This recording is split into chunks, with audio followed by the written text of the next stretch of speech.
Hi, my name is Mirza. I'm an architectural technology student here at Mohawk, and I'm in my third semester.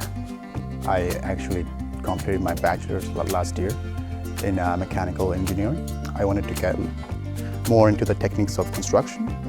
I enrolled in September, and I could not get into the fall semester, which is why I started in January.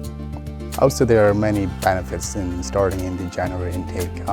The contents you learn will stay relatively fresh throughout your time here at Mohawk. Whereas if you start in the fall and you have that summer break in between, when you come back in your second year, you may have to go back and relearn a lot of the new concepts. So by coming in the January intake, the contents you learn will stay fresh in your mind. I find all the instructors to be very open. They're willing to take you under their arms and pretty much help you in any way you need. Don't be shy to come forward.